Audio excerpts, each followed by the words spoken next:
और खबरों की शुरुआत करेंगे इस वक्त की बेहद अहम खबर के साथ। पीएफआई पर एनआईए और ईडी का शिकंजा कसता जा रहा है। एनआईए और ईडी ने संयुक्त कार्रवाई करते हुए देश के 10 राज्यों में पीएफआई के कई ठिकानों पर छापे मारे हैं। 100 से ज्यादा पीएफआई नेताओं और कारकुनों को गिरफ्तार किया गया है। टेरर कनेक्शन और टेरर फंडिंग मामले में यह बड़ी कार्रवाई की गई है।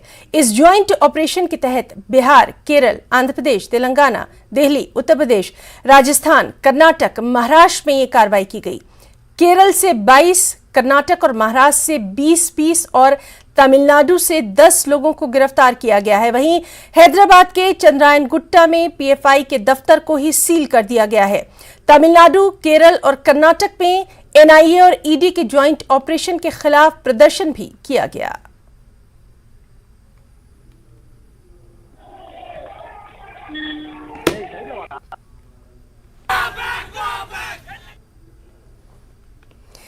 बीजेपी बानीपुरा यूनिट ने सेवा पखवाड़ा प्रोग्राम के तहत सुंबल अस्पताल में एक वैक्सीनेशन ड्राइव का आयोजन किया। इस प्रोग्राम में बानीपुरा जिले के दर्जनों बीजेपी कारकुनों ने हिस्सा लिया और वैक्सीन लगवाई। इस मौके पर जिलाध्यक्ष बीजेपी नसीर लोन भी मौजूद रहे। आज जो हमने प्रोग्राम किया है सुंबल स्टेज में, हमने ये प्रोग्राम किया। मेरे जो कार्यकर्ता बीजेपी यूनिट जो साथ में थी आज, तो आज हमने सोनावारी में किया और हमको जो आज तीसरा डोज, बूस्ट डोज जिसको कहा जाता है, को आज वो तीसरा डोज हमने यहाँ पर मुकम्मल कर दिया है। और रजिस्ट्रेशन भी यहाँ पर बहुत हो गई। आज तकरीबन 300 से ज़्यादा यहाँ पर रजिस्ट्रेशन हो गए और तकरीबन 100-150 बंदों ने आज यहाँ पर जो तीसरा डोज है, बूस्ट डोज, वो आज हमने यहाँ पर कंप्लीट किया। जम्मू श्रीनगर राष्ट्रीय राजमार्ग पर पिछले दिनों भारी चट्टानों का भूस्खलन हुआ था, जिसके कारण राजमार्ग बंद हो गया। इस वक्त जाम की स्थिति यात्रियों और मालवाहक वाहनों के लिए परेशानी का कारण बन गई है। भूस्खलन के कारण पिछले 5 सालों से हाईवे मालवाहक वाहनों के लिए वन वे चल रहा है। इस दौरान एक तरफा काम हो रहा है। जिले में सबसे खराब जाम से सेब और अन्य ताज़ा सामान लेकर गुजरने वाले वाहनों को सबसे ज्यादा नुकसान का सामना है। वहीं बकरवालों की अगर बात करें तो बकरवालों का सालाना पलायन भी इस बार लोगों को प्रभावित कर रहा है।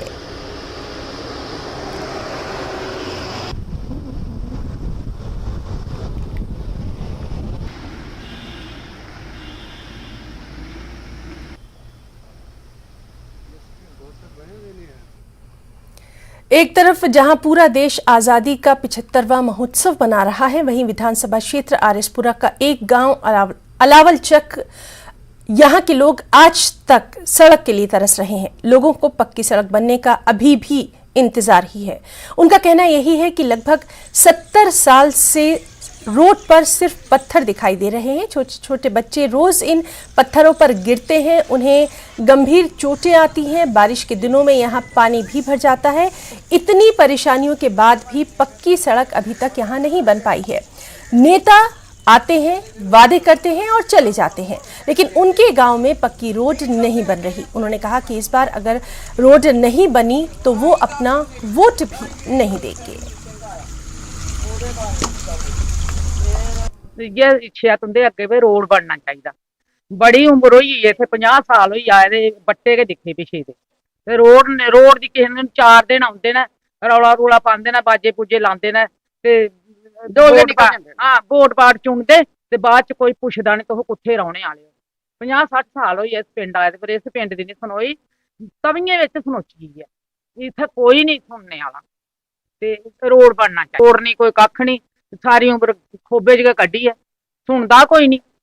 जेल्लै वोटें दी बारी आवे तो सारे आउंदे बन सबन्ने ते, जेल्लै पेई जंदे वोट ते मगर कोई लभदा भी नहीं, कख भी नहीं। बट्टें च जेल्लै न्याणा कोई डिग्गे, सिर आपूं बिच्चे न्याणे खेडदे हसदे ते डिग्गी पौंदे ते खून निकल जांदा, सिर फटी जंदे रोडें पर, कुसै ने सुनिया नहीं। ते एह् गल्ल है कि जे कोई रोड बनाग ते असीं वोट पागे, ते असीं नहीं पानी, कोई जरूरत नहीं सानूं। साडा एह् प्रॉब्लम है भाई, जितनी उम्र हो गई है साडी इत्थे रहिंदे, उम्र हो गई है साडी रहिंदे, अज तक रोड नहीं बनिया। बड़े बड़े आए ते बड़े बड़े गए ते इत्थे अज तक लोक नहीं पई। जेह्ड़े आउंदे न पांदे ने, मतलब कि ना रोड़े छोड़े पांदे न, पैसे पूसे लंदे न ते डोल के निकल जांदे न। अज तक लोक नहीं इत्थे पई। साडे बच्चें ने स्कूल जाना हुंदा, कोई नहीं इत्थे कि ना ਸਾਧਨ ਵੀ ਕੋਈ ਸਾਨੂੰ ਕੋਈ ਸਾਧਨ ਨਹੀਂ ਹੈ ਜਾਣੇ ਦਾ। ਇੱਥੇ ਇਸ ਤਰ੍ਹਾਂ ਖੋਬਾ ਵੀ ਨਹੀਂ ਮੁੱਕਿਆ, ਇਹ ਰੋੜੀਆਂ ਛੋੜੀਆਂ ਗਿਆ ਨਹੀਂ। ਇਹ ਅੱਜ ਤੱਕ ਅਸੀਂ ਵੀ, ਸਾਡੀ ਇੰਨੀ ਉਮਰ ਹੋ ਗਈ ਹੈ, ਮੁਖਤੀ ਵੀ ਆਇਆ, ਰੰਗੀਲ ਸਿੰਘ ਵੀ ਆਇਆ, ਹੁਣ ਮੋਦੀ ਵੀ ਆਇਆ, ਸੁਮਨ ਭਗਤ ਵੀ ਆਈ ਹੈ, ਕਿਸੇ ਨੇ ਇਹ ਰੋਡ ਦੀ ਸੁਣਾਈ ਹੀ ਨਹੀਂ ਸਾਡੀ ਕੀਤੀ। ਕਿਹਾ ਕੀ ਗੱਲ, ਅਸੀਂ ਨਹੀਂ ਇੱਥੇ ਰਹਿੰਦੇ, ਅਸੀਂ ਨਹੀਂ ਵੋਟ ਪਾਉਂਦੇ ਇਹਨਾਂ ਲੋਕਾਂ ਨੂੰ? ਸਾਡੀ ਸੁਣੀ ਗਈ ਨਹੀਂ ਅੱਜ ਤੱਕ। ਸਾਡੀ ਇਹ ਹੈ ਤੁਹਾਡੇ ਅੱਗੇ ਫਰਿਆਦ ਕਿ ਸਾਡਾ ਵੀ ਇਹ ਰੋਡ ਬਣਨਾ ਚਾਹੀਦਾ। ਸਾਡੇ ਵੀ ਬੱਚੇ ਵਿਚਾਰੇ, ਇੱਧਰ ਨਾ ਕੋਈ ਆਟੋ ਆਉਂਦਾ ਡਰਦਾ, ਨਾ ਕੋਈ ਸਾਨੂੰ ਬੁਲਾਉਂਦਾ ਆ, ਹੈਂ? ਤੇ ਸਾਡੀ ਵੀ ਤੇ ਥੋੜੀ ਬਹੁਤੀ ਸੁਣਾਈ ਹੋਣੀ ਚਾਹੀਦੀ ਹੈ ਮਹਾਰਾਜ। ਅਸੀਂ ਬਥੇਰੀਆਂ मीडिया वाले भी सुनाया, बथेरे थे आउंदे। जम्मू कश्मीर पर्यटन विभाग ने आज श्रीनगर के रॉयल स्प्रिंग गोल्फ कोर्स में 300 किलोमीटर